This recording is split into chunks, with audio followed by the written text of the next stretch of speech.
अदिति, मुझे लग रहा है अब जूस वाला बोल रहा होगा ये तो परमानेंट कस्टमर बन चुकी है। और जब मैं आ रही थी जूस लेने तो वो खुद ही निकाल रहा था मेरे लिए। आज है शनिवार का दिन और मेरी छुट्टी का दिन भी है आज। तो मैंने सोचा कि ठीक है, जो काम मैं पिछले 3 हफ्ते से करने की सोच रही थी उसे आज कर ही लिया जाए। और आज मैंने सुबह की शुरुआत की अपने बेसिक रूटीन का जो काम है उसको करने के बाद। मैंने सोचा कि ठीक है, सबसे पहले मैं करूँगी मंदिर साफ़, क्योंकि इसके बाद मुझे पूजा भी करनी थी। और तो मैंने रिद्धि और रिद्धि के पापा को नाश्ता कराने के बाद सबसे पहला काम ये किया, मैंने मंदिर साफ़ करना शुरू किया।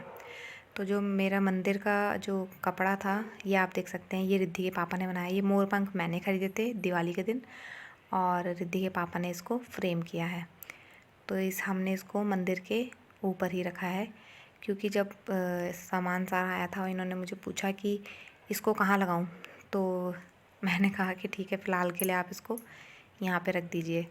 तो ऐसा लग रहा है जैसे उसकी जगह वही बन गई है, पर हम उसको भी अभी लगाएंगे, फ़िलहाल के लिए वो वहीं अच्छा है। और मंदिर की साफ़ सफाई के बाद मैंने पहले रिद्धि को सुलाया और उसके बाद 10-15 मिनट तक विचार विमर्श किया खुद से कि कपड़े तय करूं पहले या फिर आटा चावल के ड्रम को धो लूं। फिर काफ़ी देर के विचार विमर्श के बाद मैंने सोचा कि ठीक है, पहले मैं इन ड्रम्स को धो लेती हूँ। पर मैंने काफ़ी सावधानियाँ बरतते हुए इन ड्रम्स को धोया, क्योंकि ज़रा सी भी आवाज़ होती तो रिद्धि उठ जाती। तो डरते डरते मैंने ये काम कर ही लिया आज। और उसके बाद मैंने साथ ही साथ मशीन में कपड़े भी लगा दिए थे। कपड़ों की तो क्या कहें, कपड़े तो ऐसे हो रहे हैं रोज़ के रोज़ धोने के लिए जैसे कि किसी ने इनके कान में बोल दिया हो कि भाई अगर तुम आज इतने ज़्यादा नहीं हुए ना तो हम नाराज़ हो जाएंगे। रोज़ रोज़ कपड़े धोने के बाद भी, हालांकि मैं रोज़ नहीं धोती हूँ, मगर फिर भी मैंने फ्राइडे को ही इतने सारे कपड़े धोए थे जो मैं आप लोगों को अभी दिखाऊँगी। पूरी चेयर भर रखी है ऊपर तक। और ये उसी के बाद जस्ट एक दिन में, कल फ्राइडे था और आज शनिवार है, उतने में ही इतने कपड़े और हो गए। फिर मैंने वो सारे गद्दे अंदर रखे क्योंकि मुझे ये चेयर चाहिए थी। और मैंने ये सारे कपड़े सुखाए। हवा इतनी तेज़ थी कि मैं 1 मिनट भी डिले नहीं कर सकती थी और कपड़ों पे उसी टाइम चिमटियाँ लगानी बहुत ज़रूरी थी। और मतलब कि या अभी तो रिद्धि सो रही थी, वरना ये काम रिद्धि कर देती कि ऊपर से कपड़े नीचे फेंको, चिमटियाँ नीचे फेंको, सामान नीचे फेंको। तो ये काम आज हवा कर रही थी। और मैंने ये जो आप रेड कलर की बकेट देख रहे हैं, ये वो बाल्टी है जिसमें हम अपने धोने वाले कपड़े रखते हैं। तो इसका भी साफ़ रहना बहुत ज़रूरी है। और ये आप कपड़े देख सकते हैं जो हमने कल धोए थे। और अब मैं वापस ये सारे गद्दे बाहर रख रही हूँ धूप में, क्योंकि मुझे इस टेबल पे जगह चाहिए थी कपड़े तय करके रखने के लिए। यहाँ पर ये क्लिप उन लोगों के लिए जो ये कहते हैं कि ऑटोमेटिक मशीन है तो कपड़ों का काम तो ख़त्म। ये ऑटोमेटिक मशीन नहीं कर रही है, ये यहाँ पर मैं ही कर रही हूँ। ये सब मैनुअल किया जाता है ये आप सब देख लें। रिद्धि के सोने का जितना ज़्यादा फ़ायदा उठा सकते हैं उठाती हूँ मैं, कि जब तक वो सो रखी है तब तक जितना मैक्सिमम काम मैं निपटा सकूँ। कपड़े वो तय करने नहीं देती, बाहर कपड़े वो सुखाने देती नहीं है। झाड़ू लगाऊँ तो वो कूड़े पे ही आके खड़ी होती है, पोछा लगाऊँ तो पोछे की बाल्टी में हाथ डाल देती है। यहाँ पर एक बात गौर करने वाली ये है कि कुछ लोग बोलते हैं कि जैसे ही बच्चा सो जाए तो माँ को भी आराम करना चाहिए, माँ को भी थोड़ा रेस्ट कर लेना चाहिए। तो अगर माँ भी रेस्ट करने चली जाएगी तो ये सारे काम कौन करेगा? तो ये सिर्फ कहने वाली बात होती है कि अगर बच्चा सो जाए तो माँ को भी सो जाना चाहिए। माँ भी सो गई तो फिर तो जय राम जी की। अच्छा, पूरे कपड़े धोने की प्रोसेस में सबसे बड़ा काम यही होता है कि कपड़ों को तय करो और उन्हें उनकी जगह पे रखो। मतलब कपड़े अगर हम हाथ से भी धोते हैं ना, वो भी इतना टफ़ नहीं होता जितना टफ़ ये वाला पोर्शन होता है। और यहाँ पर हमें वैभू ने ज्वाइन किया है। वैभू आई थी रिद्धू के खिलौने लेने के लिए। वो जो टेबल के नीचे आप पॉलीथीन देख रहे हैं उसमें रिद्धू के खिलौने रखे रहते हैं। तो वैभू आई थी वो खिलौने लेने के लिए, मगर मैंने उसको बोला कि अभी आप इसको मत टच करो, क्योंकि ज़रा सी भी आवाज़ होगी और अंदर रिद्धि उठ जाएगी। उसको तो फिर बहाना ही चाहिए होता है उठने का। तो वैभू ने सोचा कि फिर ठीक है, अभी खिलौने नहीं करूँ तो क्या करूँ। तो आप देख ही रहे हैं वो क्या कर रही है। वो कैमरे के आगे चेक कर रही थी कि इसमें रिकॉर्डिंग हो रही है कि नहीं हो रही है। जब मैं शादी करके आई थी तो वैभू 9 महीने की थी। अब ये 4 साल की पूरी हो जाएगी अप्रैल में। और मगर बच्चों के साथ मेरा ठीक ही ठाक रहता है, क्योंकि शादी से पहले भी जब हम स्कूल में थे तब देबू आ गया था। वो मेरा कज़न ब्रदर है, वो 1 साल का था तब वो हमारे घर पे आ चुका था। फिर वो थोड़ा बड़ा हुआ, उसके बाद अदिति आ गई थी, और अदिति भी 1.5 साल की थी तब से। और फिर जब मैं शादी करके यहाँ आई तो प्राची 4 साल की थी, वैभू 9 महीने की थी। फिर 2 साल बाद मेरी रिद्धि आ गई। तो मतलब बच्चों के साथ तो कनेक्टिविटी काफ़ी समय पहले से ही रही है, मतलब हमारे ही बचपन से बच्चों के साथ कनेक्टिविटी रही है। तो बच्चों के साथ मेरा ठीक ठाक ही रहता है मामला।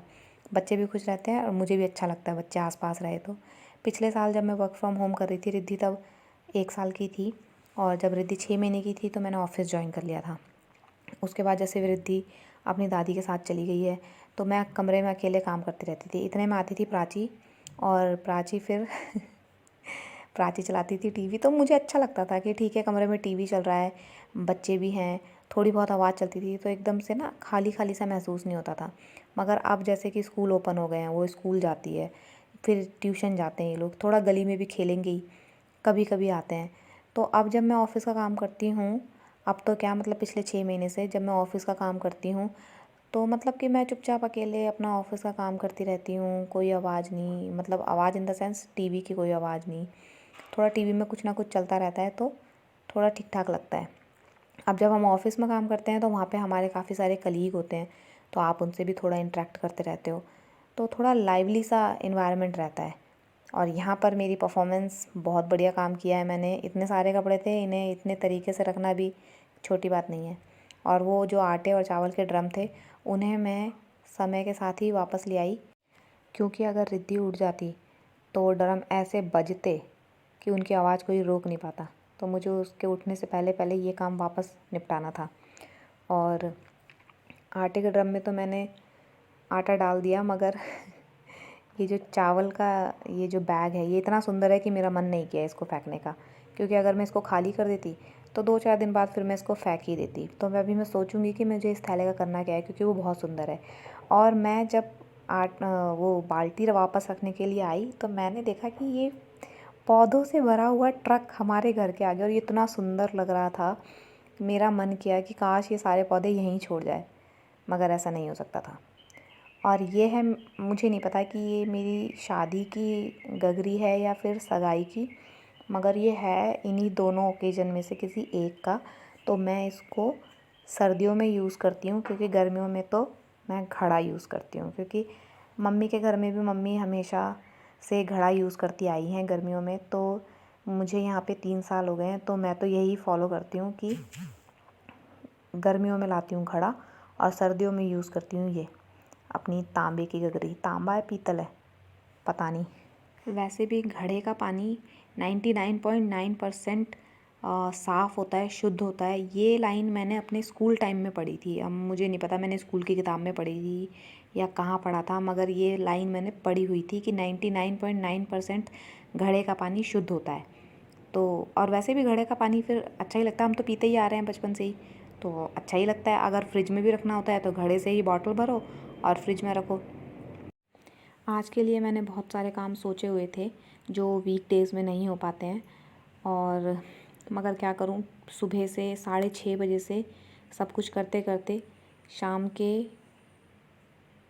के मेरे ख्याल से 5 या 6 बज गए थे। उसके बाद मैं रिद्धि को लेकर छत में गई, क्योंकि रिद्धि के पापा चिकन बना रहे थे। तो मैंने बोला ठीक है, ये टाइम मेरे पास है। और रिद्धि की दादी चली गई थी घूमने के लिए, तो रिद्धि मेरे पास थी। अब वो यहाँ परेशान होती अंदर ही अंदर, तो मैं उसको लेकर छत में चली गई थी।